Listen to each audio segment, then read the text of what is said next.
አላህ የሚባለው ግዑዝ እንኳን ቢሆን አላህን የፈጠረው ኢየሱስ ነው የሚሆነው። ድንጋይ እንኳን ቢሆን ያንን ድንጋይ የፈጠረው አላህ የምትሉት አካል ድንጋይ እንኳን ቢሆን ድንጋዩን የፈጠረው ኢየሱስ ነው። ህይወት ያለው ድንጋይ ነው ብትሉ እንኳን ለስ ብርቅዬ የሆነ ድንጋይ ቢሆን ለምሳሌ ያንን እንኳን ህይወት ያለውን ድንጋይ የፈጠረው ኢየሱስ ነው። እምነትን ስታምኑ ዘላለማዊ ህይወትን እናገኛለን ብላችሁ ከሆነ የዘላለምን ህይወት ለማግኘት የምታምኑት አካል ራሱ ህይወት ባይኖረውስ? ራሱ ህይወት እንደሌለው እኛ እየነገርናችሁ ነው። ህያው ያልሆነ አካል ህይወት ሊሰጣችሁ አይችልም። ምክንያቱም ሁሉም ህይወት ያላቸው እንኳን የተፈጠሩ በክርስቶስ ነው። ሁሉም የመጡት በክርስቶስ ነው።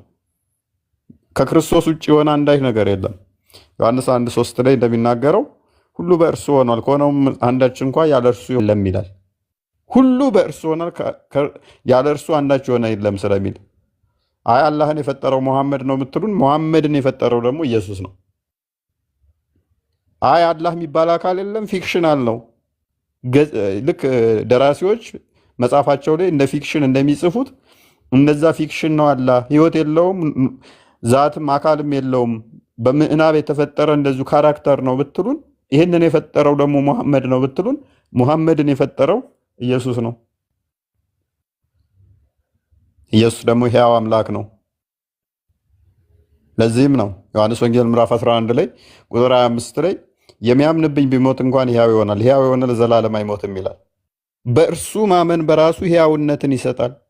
ምክንያቱም እሱ ሕያው አምላክ ስለሆነ የሞትና የሲኦል መክፈቻ ቁልፍ በእጁ የሆነ አይ ቲንክ ዮሐንስ ራእይ ምዕራፍ 1 ቁጥር 17-18 አካባቢ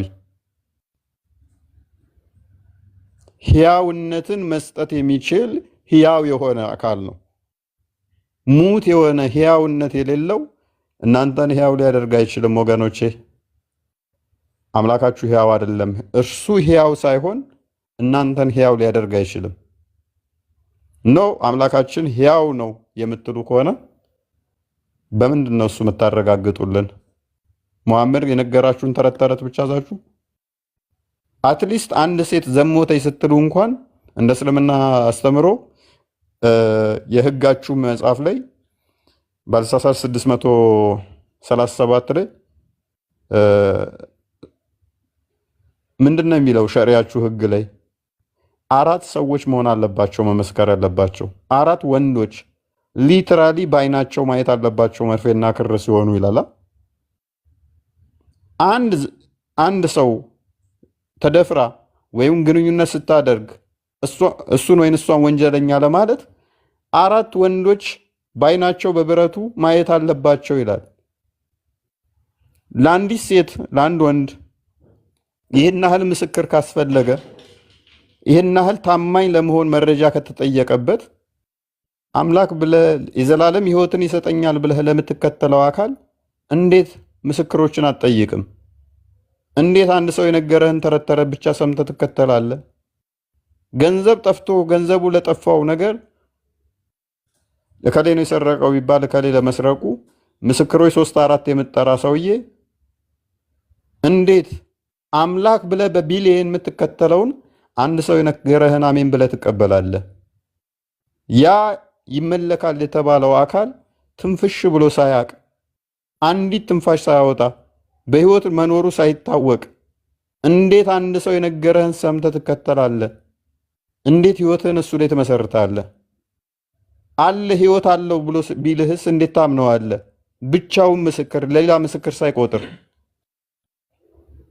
እንዴ! በብሉይ ኪዳን እንኳን ምስክር በ2 እና በ3 ይጸናል ይላል።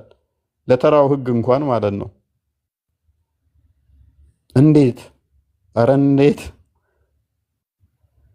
ሕያው ያልሆነን አምላክ እያመለካችሁ ህይወት ሊሰጣችሁ አይችልም። ተስፋችሁ ምንድን ነው ወገኖች? ተስፋችሁ ሙስሊሞች ምንድን ነው? ገሃነመ እሳት እንደማገቡ የምታመልኩት አካል ህይወት የሌለው ስለሆነ ምንድን ነው ማስረጃችሁ?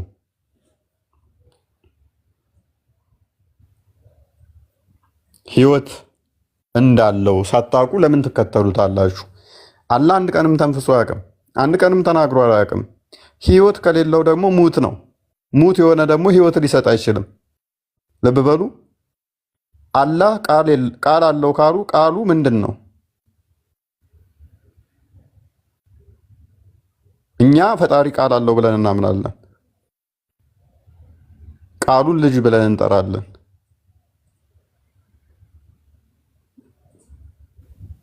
እኛ አምላክ ሕያው ነው ብለን እናምናለን። ያ ሕያው የሆነበትን ሕይወቱን መንፈስ ቅዱስ ብለን እንጠራለን። እነሱ ምን ብለው ይጠሩታል? አላህ ሕይወት ካለው ሕይወቱን ምን ብለው ይጠሩታል? አክቹአሊ የሩል ቅዱስ ሚል አለ ቁርአን ላይ ባለማወቅ ዝም ብለው ወሰዳቸው። መንፈስ ቅዱስ ሚል አለ፣ ያላህ ሩህ ያላህ መንፈስ ቅዱስ ምናምን ሚል አለ። ምኑ ነው ያ?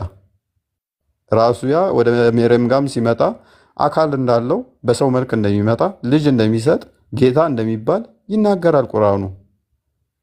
ያላህ ሩል ቅዱስ ማለት ነው። ያላህ ቅዱሱ መንፈስ አላህን ያልሆነ ካላህ የሆነ ልብ በሉ። አላህን አይደለም ካላህ ነው። ልክ እንዳላህ ጌታ ተብሎ ይጠራል። ልክ እንዳላህ ልጅ ይሰጣል። ቁርአን ላይ ደግሞ ልጅም መስጠት የሚችል ፈጣሪ ብቻ ነው ይላል። ጌታ ተብሎ የሚጠራ አላህ ብቻ ነው። ይህ አካል ካላህ ነው፣ ግን አላህን አይደለም። ሩል ቅዱስ ይለዋል፣ ቅዱሱ መንፈስ ይለዋል። ጌታም ተብሎ ይጠራል። ልጅም ይሰጣል። እንደ ሰውም ደግሞ እንደ ወንድ በአካል ይገለጣል። ልክ አላህ ፂም አልባ ፍሪዛም ወንደላጤ ሆኖ ጎረምሳ ወንድ ሆኖ ለሙሐመድ እንደታየው እንደሚለው ማለት ነው። ታየኝ እንደሚለው አካል ይሄም ለመርየም በተመሳሳይ ፂም አልባ ልብ በሉ። አላህን ሙሐመድ ፂም አልባ ሆኖ አለ፣ ፍሪዛም ሆኖ አለ። ፂም አልባ ሆኖ ፍሪዛም ሆኖ በአረንጓዴ ቦታ ጎረምሳ ወንድ ሆኖ አየሁት አለ። ይሄም ሩል ቅዱስ የሚባለው ለመርየም ሱራ 19 ሲፈስሩት እነ ጠበሪ ለመርየም ሲገለጥላት ሩል ቅዱስ ደግሞ ፂም አልባ ሆኖ ፍሪዛም ጸጉር ጎረምሳ ወንድ ሆኖ ታያት ይላል። ሩል ቅዱስና አላህን ምን አመሳሰላቸው? ሁለት የተለያዩት አካላት ተመሳሳይ አካል መልክ እንዴት ሊኖራቸው ቻለ? ወይንስ ሙሐመድ ነው ይህንን ተረተረ ዝም ብሎ እየተናገረ ያለው? ይሄ አካልስ ሕይወት አለው የለውም? ይሄ አካል እውነት አምላክ ለመሆኑስ ምንድነው ማረጋገጫችሁ? ሙሐመድ ይህንን እንደዚህ ነው ብሎ እየተናገረ ካለው ውጪ ምንድነው ማስረጃችሁ? ሙስሊሞች መግባት ትችላላችሁ። አምላካችሁ ሕያው አምላክ ለመሆኑ ማስረጃ ሕይወት ያለው ነገር ነው። ሌሎችን ሕያው ሊያደርግ የሚችለው እኛ በስላሴ አካላት መካከል ውስጥ ሕያው ናቸው ብለን ስንል መንፈስ ቅዱስ ለአብ ለወልድ የባህሪ ሕይወታቸው ነው ብለን እናምናለን። ያን ሕያው የሆኑበትን ሕይወቱን መንፈስ ቅዱስ ብለን እንጠራዋለን። አላህ ግን ሕይወት አለው ወይ? ሜቢ አግኝተው ከሆነ አይ አላህ ሕያው ነው ካላችሁ ሕያውነቱን በምን ታረጋግጣላችሁ? እናንተ ዘላለማዊ ሕይወትን ለማግኘት ለእናንተ ዘላለማዊ ሕይወትን የሚሰጠው አካል እርሱ ዘላለማዊ መሆን አለበት። መጀመሪያ የሌለው አስጀማሪ መሆን አለበት። እሱ የጀመረ ሳይሆን አስጀማሪ፣ እሱ ነገሮችን ሁሉ የፈጠረ መሆን አለበት እንጂ የተፈጠረ መሆን የለበትም። የሁሉ አስጀማሪ እና የሁሉ አስገኝ መሆን አለበት። ያ ደግሞ ሕያው መሆን አለበት። ይህን ለመሆን ሕያው ከሆነ አላህ ሕያው መሆኑን በምንድን ነው ፕሩቭ የምታደርጉልን? ሕያውነቱን የሚገልጹ ሕያው መሆኑን መኖሩን ሕይወት እንዳለው ማለት ነው። ሕይወት ስንል መቼም እንደናንተ እንደኛ መዋሽ የሆነ ነፍስ እንደዛ እያልናችሁ አይደለም። ሕያው መሆኑን ግን የሚያሳይ ተናግሮ ያውቃል? ተገልጦ ያውቃል? በምንድን ነው እሱ የምታውቁት? ወይንስ ሙሐመድ ሕያው ነው ብሎ ሙሐመድ የፈጠረውን አላህ ሕያው ነው ብላችሁ ይዛችሁ ነው? ምንድን ነው ጀስቲፊኬሽናችሁ? እኛ አምላክ ሕያው ነው ብለን እናምናለን። ሕያውነቱን ደግሞ በተለያየ መንገዶች በተለያዩ ምስክሮች ገልጿል። ምንም እንኳን አምላክ የሚታይ የሚዳሰስ የሚነካ አይደለም ብለን ብናምንም እናንተ በተቃራኒው ደግሞ አምላካችሁን ሙሐመድ አይቼዋለሁ ቢልም ወደፊት ደግሞ ታዩታላችሁ ብሎ ፕሮሚስ ቢሰጣችሁም እኛ አምላክ በመለኮቱ በፍጹም አይታይም ብለን ብናምንም በመለኮቱ ያ በፍጹም አይታየውን ግን ያ በቅፉ ያለው አንድያ ልጁ ተርኮልናል። አምላክ በመለኮቱ መቼም አይታይም አልታይም፣ ልጁ ሕያው እንደሆነ አባቱም ሕያው መሆኑን በዚህ እንረዳለን። በልጅ ውስጥ አብ አለና እንዲሁም መንፈስ ቅዱስ አለና ምን እናምናለን? ሕያውነታቸውን እናምናለን። እናንተ ግን አላህ ሕያው መሆኑን በምን ታምናላችሁ? ሕያው ግዑዝ ላለመሆኑ አላህ ግዑዝ ላለመሆኑ ምንድን ነው ማስረጃችሁ? ይሄ አካል ለእናንተ የዘላለማዊ ሕይወት ይሰጠናል ብላችሁ እንዴት ተስፋ ታደርጋላችሁ? ይህንን ትመጡና ትነግሩናላችሁ። አላህ የለም ብዬ ባምን እኔ አላህ ለመኖሩ ሕይወት እንዳለው በምን ታሳዩኛላችሁ? ምን ማስረጃ ማቅረብ ትችላላችሁ? እዚህ ላይ የእናንተን ማስረጃ እንፈልጋለን ማለት ነው። ደምሳሽ ለምሳሌ ፍቅር ሲዝም የሚባል አምላክ አለ ብሎ ፈጥሯል። በራሱ ካራክተር ፈጥሯል። ያንን ፕሩቭ ማድረግ ግን አይቻልም። ማንም አይችልም። ደምሳሽ ይህንን አይችለውም። እንዲነገረኝ እንዲምሎ ነገረኝ፣ በህልም የታየኝ የሆነ መልአክ ልኮ አናገረኝ። አሁን ቅድም እንደውም ጽ የፖስተተችውን እያየው ነበረ። ማማዬ መክፈት ትችያለሽ? ጽ የፖስተተችውን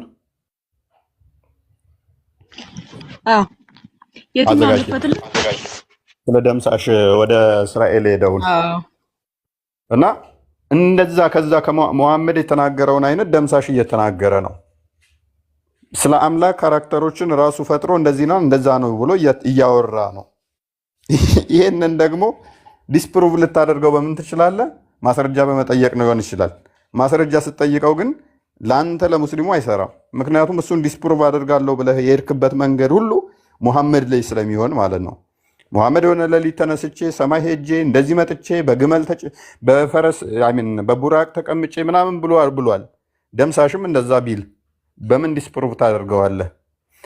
አንዴ ክፈቱትና ሶሪ ይሄ ደምሳሽ የተናገረውን እሺ፣ በደምሳሽ ላይ የተጻፈውን ልክ ሙሐመድ እንዳደረገው ማለት ነው። ሙሐመድ እንዳለው ማለት ነው። ኖ ይሄ አይደለም። ጽሁፉን ቆይ አሳይኝ። ቀደም የለቀቀችው መሰለ ዛሬ እሱ ጽሁፉን አንብቢው። ምን ይላል? ታላቁ ነብይ ደምሳሽ ነብዩ መሐመድ እንዳደረጉት ወደ ኢየሩሳሌም ትላንት ሌሊት ተጉዘው ጠዋት ተመልሰዋል።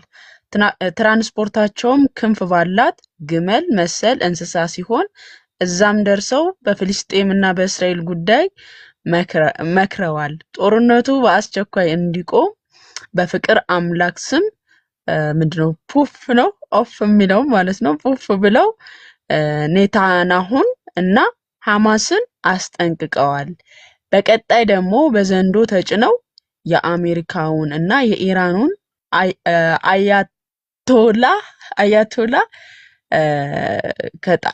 ከጣልቃ ገብነታቸው እንዲታቀቡ ያስጠነቅቃሉ። ለፍቅር አምላክ ክብር አምጡ።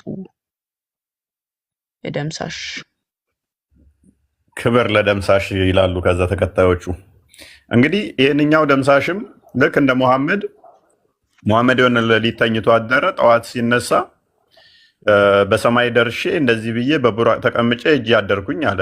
አይሻ ስትጠየቅ እንዴ ነው አብረን ተኝተን ያደር ነው አለች። ደምሳሽም ልክ እንደዛው ምን እያለ ነው? ኦኬ እንትን በምመስል ሄጅ የመጣውኝ ይህንን ያለኝ ደግሞ የፍቅር አምላክ ነው። የፍቅር አምላክ አለ። አሁን በደምሳሽ አምላክ ውስጥ የፍቅር አምላክ የሚባል እንደዚህ ደምሳሽን ነብይ አድርጎ የሾመ በእርግጥ አምላክ ፍቅር ነው። አይ ቲንክ አንደኛ ዮሐንስ ወንጌል ምዕራፍ 4 ቁጥር 8 ቁጥር 16 እንደዚህ አካባቢ ላይ እግዚአብሔር ፍቅር እንደሆነ ይናገራል።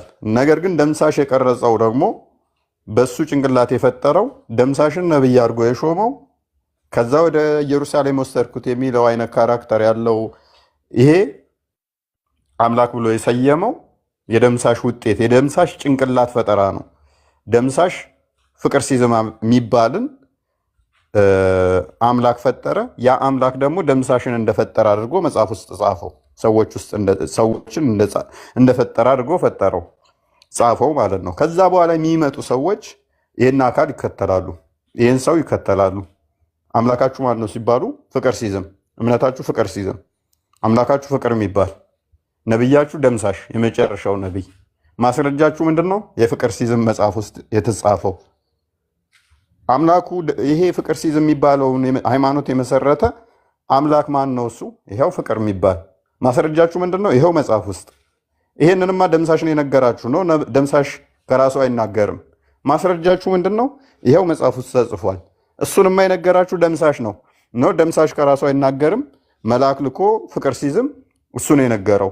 እሱንም እኮ የነገራችሁ መልአክን ልኮ ፍቅር ሲዝም ፍቅር የሚባለው አምላክ ነው የነገረኝ ብሎ የነገራችሁ ደምሳሽ ነው። አይ ደምሳሽ ከራሱ አይናገርም የሚል እዛው መጽሐፍ ውስጥ አለ። እንደዚህ ሰርኩላር የሆነ እንትን ይሆናል ማለት ነው። እዛው ዝም ብለህ ስትዞር ስትሽከረከር ትውላለህ። ሰው አምላክህ ኖረ አልኖረ ምንም የምታውቀው ነገር የለም። አላህ አለ፣ አንድ ቦታ ላይ ተንፍሶ አያውቅም። ለመኖሩ አንድ ቦታ ተንፍሶ አያውቅም። ህይወት አለው ወይ? ህያው ነው ወይ? ህያው ለመሆኑ በምን እርግጠኛ ሆኑ? ህይወት ካለው ለምሳሌ እኛ በስላሴ አካላት ውስጥ ህያው ናቸው ብለን ስንል የባህሪ ህይወታቸው መንፈስ ቅዱስ ነው ብለን እናምናለን። ያንን መንፈስ ቅዱስ ብለን እንጠራለን። በስላሴ አካላት ውስጥ መንፈስ ቅዱስን ህያው የሚሆኑበት አብ ህያው የሚሆንበት ወልድም እንደዛው የባህሪ ህይወታቸው መንፈስ ቅዱስ ብለን እንጠራለን። ስለዚህ ህያው የሚሆንበትን አካል ወይንም ደግሞ ህይወት ካለው አላህ ህይወቱ ምን ብለው ይጠሩታል? ህይወቱ ምን ብለው ይጠሩታል? ልክ እንደ ባቱ ባት ብለው ነው የሚጠሩት ህይወቱን? ወይንስ ህይወቱ ከባቱ ይለያል? ራሱን የቻለ ዛት አለው? ህይወቱ ራሱን የቻለ ዛት አለው የለውም? ወይንስ ዛትን የሚቆጥሩት ለሚዳሰስ ለሚነካ ነው ማለት ቦዲ አለው ብለው ስለሚያምኑ ሙስሊሞች ማለት ነው። እንደ ቦዲ አድርገው ስለሚቆጥሩት ባቱን ብቻ ነው የቆጠሩት። ህይወቱን ሳይቆጥሩ ነው አላህን አንድ ብለው የሚጠሩት።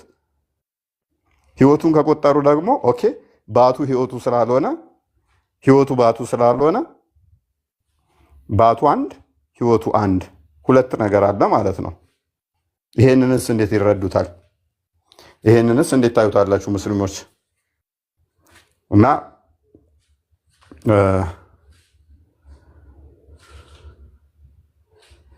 ሙስሊሞች ትገባላችሁ። ዲያቆን የምትሉት ካለ እንትን ይላሉ።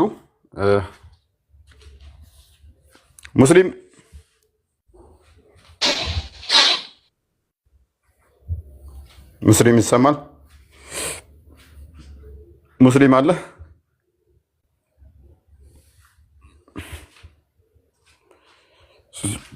ሙስሊም ወጣ?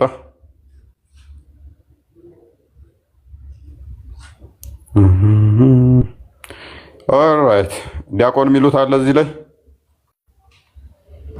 ምንም ቃለ ሕይወት ያሰማልን። እግዚአብሔር ይስጥልኝ። በእውነት ድንቅ መልስ ነው። ቃለ ሕይወት ያሰማልን።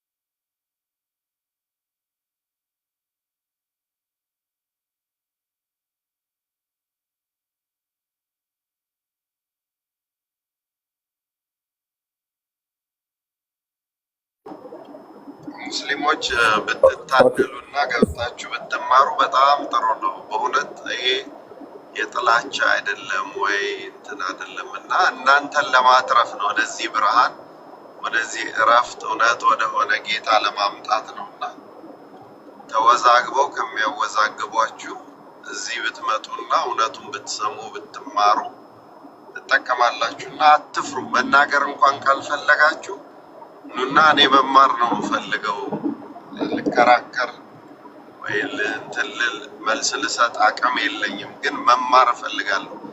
እስልምናን እንኳን ላይ ችግር ካላችሁ ኦኬ ክርስትናን አስተምሩኝ ብላችሁ ብትመጡ በሁለቱም መንገድ መስተናገድ ትችላላችሁና እባካችሁ ኑ ግዴላችሁም ታርፋላችሁ። ኑ ግዴላችሁም መድኃኒት ህይወት የሆነ ሸክማችሁን የሚያቀል እረፍት የሚያወጣ የሰላም አምላክ ሰላማዊ ኢየሱስ ክርስቶስ እየጋበዛችሁ ነው እና በእነዚህ ወንድሞች እህቶች አድሮ ኑ ግዴላችሁ።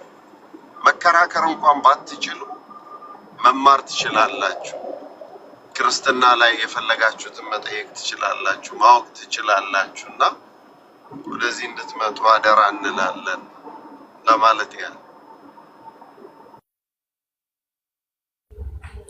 ያ መልካም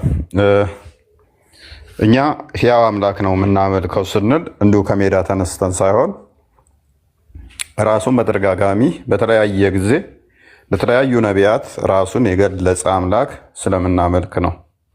እምነታችን የመገለጥ ነው ስንል አምላካችን በስጋም ተገልጦ ስላየነውም ነው። ወልድ በስጋ ተገልጦ ራሱን ገልጾ ስላየነውም ነው። የተገለጠ አምላክ እንጂ የሆነ ሰንበዲ የነገረን ልክ እንደ ደምሳሽ እንደዚህ እንደዚህ ነው ብሎ የነገረን ብቻ አይደለም። ያ የተነገረው በነቢያት ሲነገርለት የነበረው አካል በስጋ ተገልጦ መጥቶ ስለታየ ሕያው አምላክ እናመልካለን። እውነት የእናንተ አምላክ ሕያው ነው ወይ? ሕያው መሆኑን በምን ታውቃላችሁ? በምን አላህ ስለመኖሩ ማስረጃችሁ ምንድን ነው? ሕያው ነው ካላችሁ ደግሞ ያ ሕያው የሆነበትን ቆጥራችሁ ነው ወይ? ልክ እንደ ባቱ እንደ አይኑ እንደ እጁ ሕያው የሆነበትን ደግሞ ሕይወቱ ባቱ ነው ወይ? ሕይወቱ አይኑ ነው ወይ? ሕይወቱ በአካል ከባቱ ጠራችሁት ማለት እንደዚህ እንደኔ ሰው ነው እንደኔ እንደዚህ አንድ እጅ እግር ኩላሊት ምናምን ያለውን ያንን እኔ አንድ ተብዬ እንደምጠራው እንደዛ ሁለት እግር ያለኝ ሁለት አይን ያለኝ ሁለት ጆሮ ያለኝ አላህም እንደዚህ ነው። ኦኬ እንደዚህ እንደኔ ሼፕ ስላለው እንደኔ ቅርጽ ያለውን አካል ነው አንድ ብላችሁ የቆጠራችሁት? እንዴት ምኑን ቆጥራችሁ ነው አንድ ያላችሁት? አይ ሕይወቱ ከባቱ ይለያል ካላችሁ አትሊስት ባቱ አንድ አካል አለ፣ ሕይወቱ አንድ አካል አለ። እንደዛ መቁጠር ትችላላችሁ ወይስ አትችሉም? እሱንም ብታስረዱን። ምክንያቱም እኛ አጥርተን የምንነግራችሁ አንድ አምላክ እናመልካለን። ያ አንድ አምላክ በሶስት አካል ብለን ስንል ሶስት አካል ስንል ምንድን ነው? አብ፣ ወልድ፣ መንፈስ ቅዱስ። አብ ራሱን ደጋግሞ ገልጿል። ለምሳሌ ልጁን ልኳል። ልጁን ላከ በተባለበት ቅጽበት ላይ አባት አለ ማለት ነው። ልጅ በተባለበት ቅጽበት ሁሉ አባት አለ ማለት ነው። ልጅ ካለ አባት ስላለ። አብ በተጠራበት ቅጽበት ሁሉ ልጅ አለ። ልብ በሉ። አብ በተጠራበት ሁሉ በየትኛውም ቦታ ለምሳሌ የተለያየ እነሱ የሚያነሷቸው አንተ ብቻ አምላክ ሲል አሁን አብ ብቻ አምላክ ምናምን ሲል አብ በተባለበት ቅጽበት ሁሉ አብ ማለት አባት ነውና ልጁን ኢንክሉድ ያደርጋል። ልጁን እንትን ያደርጋል፣ ያካትታል። ስለዚህ ልጁ በተጠራበት ሁሉ አብ ይጠራል። አብ በተጠራበት ሁሉ ልጁ ይጠራል ማለት ነው። ልጅ ከተባለ አባቱን እየጠቆመ ነው። ልጅ የሚባለው አባት ሲኖር ስለሆነ፣ አባት ከተባለ ልጅ ሲኖር ነውና ልጁን ያካትታል። ስለዚህ አንዱ በአንዱ ህልው ሆነው የሚኖሩ ብቻ መሆናቸው ሳይሆን፣ ስለዚህ አንዱ በተጠራ ቁጥር አንደኛው ምስክር እያደረገ ነውና ሕያው መሆኑን በዚህ እናውቃለን፣ እንዳለን እናውቃለን። ይሄንንም ደግሞ ልጁ ገልጾልናል፣ እውነታውን አሳውቆናል። እናንተ አላህ ልጅ የለውም እንግዲህ መሃን ሆኖ ይሆን አናቅም። ነገር ግን ያው ሰመድ የሚለውን ባለፈው እንደገባንበት መውለድ ማይችለው ድፍን ስለሆነ ነው ስለሚል እሱን እንተውና ያ ድፍን የሆነው ነገር ግን ልጅ ህይወት አለው ወይ ማለት ብዙ ነገሮች አሉ። ሰመድ የሆኑ ድፍን የሆኑ አላሁ ሰመድ የሚለውን የራሳችሁን ሊቃውንቶች ማስገባት ማይችል ማስወጣት ማይችል በዚህም ምክንያት መውለድ ማይችል ብለው ካሉት መልካም ያው ይሁን። እሺ ህይወት አለው ወይስ ሕያው ነው ወይ? ሕያው የሆነበትንስ ምን ብላችሁ ትጠሩታላችሁ? እኛ ቃሉን ልጅ ብለን ጠራን። ቃሉ ከእርሱ የተገኘ ነውና ልጁ ብለን ጠራ ነው። የእናንተ አላህ ቃል አለው ወይ? ቃል ካለው ቃሉን ለምን ልጅ ብላችሁ አትጠሩትም? እንደኛ ቃሉን ልጅ ብላችሁ ብትጠሩት ስህተቱ ምን ይሆናል? ጥፋቱ ምን ይሆናል? አይ ቃል የለውም ካላችሁን አላህ ድፍን ብቻ ሳይሆን ዲዳም ነው የሚል ያመጣባችኋል። አላህ ድፍን ብቻ ሳይሆን ዲዳም ነው የሚለውን እንዴት ታዩታላችሁ? ማለት ቃል ከሌለው which is ድፍን ነው ማለት ነው። አይ እንደዛ አይደለም ካላችሁ ደግሞ ሜቢ እንትኑ እየረበሸ ነው። አይ ቲንክ አይደል ነው እፎይ ይቅርታ፣ እሺ ጌስቱ ዝግ ነው መላክ አልቻልንም እያሉ ነው ከታች። ዲያቆን ጌስቱ ዝግ ነው እያለ ነው። ሪፖርት ነው፣ ምንም ማድረግ አልችልም። 3 የሰጡኛል እንትን ዋርኒንግ 3 የሰጠኝ። ኦኬ መግባት የሚፈልግ ቁጥር ይጻፍና ሀሳባቸው እንደዛ ከሆነ እንግዲህ ቁጥር ጻፉላቸው፣ ወይንም ሞዴሬተሮች አስገቧቸው ቁጥር የሚጽፉ ካሉ። ሪፖርት ሰሞኑን ትንሽ ከበድ እያደረጋችሁት ነው። ታው ምን በደልኳችሁ? እኔ ገና እንደገባው ነው ሪፖርት ያጠጡኝ 3 የሰጡኝ እኮ። ኤኒዌይስ ምንድነው እሱ? ሕያው ነው ወይ? ሕያው ካልሆነ ደግሞ አላህ ሙት ነው። ሙት የሆነ ነው። ሕያው የሚሆን አካል ሕያው ከሆነ ሕይወትን መስጠት ይችላል። ሕያው ካልሆነ ሙት የሆነ በራሱ ሕይወት መስጠት አይችልም። ስለዚህ የዘላለም ተስፋችሁ ምንድን ነው? ሕይወትን እንዴት እናገኛላችሁ ብላችሁ ሕይወት በሌለው አካል ላይ ተመስርታችሁ ሕይወትን ለማግኘት እንዴት ታምናላችሁ? ለምሳሌ በእጃችሁ ጠርባችሁ የሰራችሁት ድንጋይ ሕያው አይደለም፣ ግዑዝ ነው፣ ሙት ነው። እሱ ለእናንተ ሕይወትን ሊሰጣችሁ አይችልም። እርሱ ለእናንተ ሕይወትን እንደማይሰጣችሁ እናውቃለን። የእናንተ ስሪት ውጤት ስለሆነ፣ የእናንተ እጃችሁ ስሪት ስለሆነ ማለት ነው። ልክ አራዚ እንደሚለው ማለት ነው። አላህ የተጠረበ ድንጋይ ነው እንደሚለው ልክ እንደተጠረበ ድንጋይ ነው። ኦኬ ልክ ጠበሪ እንደሚለው ማለት ነው። አላህ ድፍን ማስገቢያ ማስወጫ የሌለው ነው እንደሚለው ቤታችሁ ውስጥ ጠርባችሁ እንደምታስቀምጡት ድንጋይ እንደዛ ድፍን ከሆነ ሕያው ካልሆነ ደግሞ ለእናንተ እንዴት የዘላለም ሕይወት ሊሰጣችሁ ይችላል? ኖ አላህ ሕያው ነው፣ ድፍንም አይደለም፣ እሱን እንቶ ሙትም አይደለም፣ ሕያው ነው። አምላካችን ሕያው አምላክ ነው የምትሉ ከሆነ ኖ ቻሌንጅ አድርጉን። ሕያውነቱን በምን አወቃችሁ? መኖሩን በምን አወቃችሁ? አላህ ሕይወት እንዳለው በምን አወቃችሁ? ሙት እንዳልሆነ በምን አወቃችሁ? በምን አወቃችሁ? ሕይወት አለው የምትሉት አካል ሕይወት እንዳለው ማስረጃችሁ ምንድን ነው? የዲያቆን ሕዝቅያስ ቶፒክ ነው፣ እሳቸው ቶፒክ ነው። ኑ መልሱልን። እሳቸው ስለመረጡት እሳቸውም ከእናንተ ሊማሩ ስለፈለጉ ሙስሊሞች ወገኖቼ ኑ መልሱ። አላህ ሙት ላለመሆኑ ማስረጃችሁ ምንድን ነው? ሕይወት እንዳለው ማስረጃችሁ ምንድን ነው? ዲያቆን ምንድን ነው ያመጡብን? በእውነት በጣም ነው ቃለ ሕይወት ያሰማልን። አይ ቲንክ ይህንን መመለስ ከቻሉ እስልምና ሃይማኖቱ ሊቆም ይችላል። ይህን መመለስ ካልቻሉ ግን ጀስት በጨለማ ውስጥ ሆኖ ዘመናቸውን መጨረሳቸው ነው እና ወደ ዘላለማዊው ወደ ሕያው አምላክ ተመልሶ መጥቶ በአባቱ ቤት ስፍራ ወዳዘጋጀ ወደሚወስዳቸው አምላክ እግዚአብሔርን ሲያስቡ ይህም ማሰብ አለባቸው። እግዚአብሔር ወደ እኛ መምጣት ይችላል፣ እንደገና እኛን ወደ እሱ መውሰድ ይችላል። በአላህ ግን አዶንቲክ አይነት ነገር ያለ ወደ እነሱም ካልመጣ ወደ እሱም ካልወሰዳቸው እንዴት ነው የሚሆነው? እና ከእንቅልፋቸው ቢነቁ ጥሩ ነው። እና በጣም ልዩ ማብራሪያ ነው የሰጠው አምላከ ቅዱሳን። መልአኩን እየላከ ይጠብቃችሁ። በእውነት ብዙ ብዙ ነፍሳት ታተርፋላችሁ። ምክንያቱም ዲያቆን ኢትዮጵያ ኖት ወይስ አሜሪካ? ድምጾት እኮ ምንም እየተሰማ አይደለም። እንዴት ነው?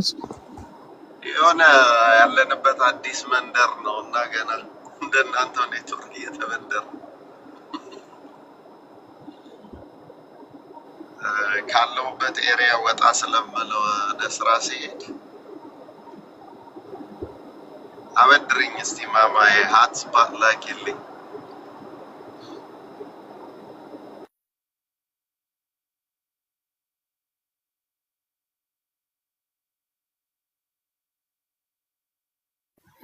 አይ ቲንክ ዲያቆን እየነዱ ነው መሰለኝ።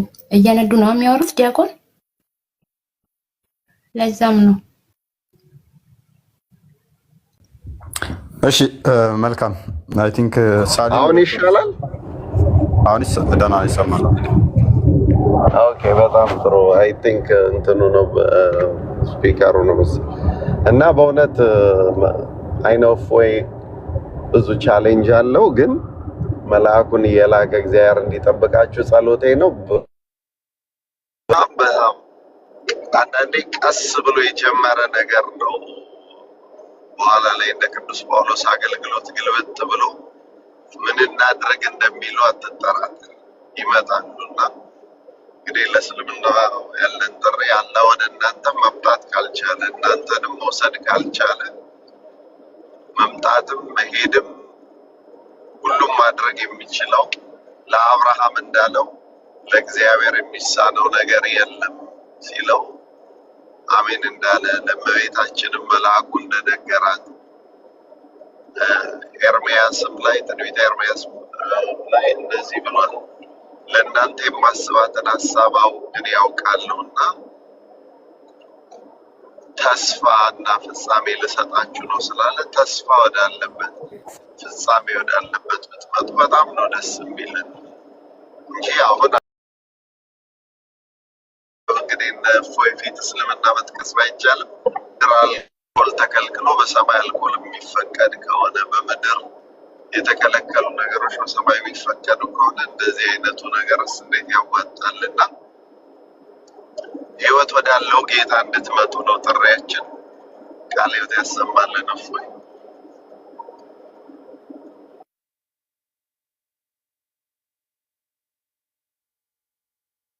እሺ፣ እናመሰግናለን። ህይወት ወደ ሆነው አምላክ ኑ፣ ሕያውን አምላክ አምልኩ ጥሪያችን ነው።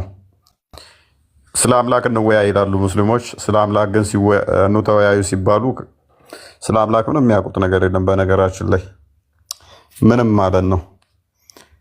ስለ አላህ ሲነሳባቸው ስለ መሐመድ ሲነሳ መሐመድ እንዳይነሳ መሰረታዊውን ነገር እስቲ እናውራ። አምላክ ማን ነው? ምንድን ነው? እስቲ ስለ አምላክ እናውራ። ወይም ስለ አምላክ እናውራ። በቃ አላህ እውነት ሕያው ነው። ሙሐመድ ከነገራችሁ ውጪ ሕያውነቱን አላህ ገልጧል? አላህ ገልጧል ወይ? በምን አወቃችሁ ሕያው መሆኑን? ምን አይነት ማስረጃ ማምጣት ትችላላችሁ? ሙሐመድ ከተረከላችሁ ውጪ ሕያውነቱን አላህ ገልጧል ወይ? ሕያውነቱን በምን ማሳየት ትችላላችሁ? ለመኖሩ ምንድነው እሱ ማረጋገጫችሁ? ያ የኖረው ደግሞ ጣዖት ላለመሆኑ ህይወት የሌለው ግዑዝ ላለመሆኑ ምንድነው ማረጋገጫችሁ? ያው ተስፋችን ዘላለማዊ ህይወትን ማግኘት ነው አይደል? እንደ ሰው ምናምነው አንድም ምናምነው እንደዛ ከሆነ አንድም ጥቅሙ እምነትን ስታምኑ ዘላለማዊ ህይወትን እናገኛለን ብላችሁ ከሆነ የዘላለምን ህይወት ለማግኘት የምታምኑት አካል ራሱ ህይወት ባይኖረውስ?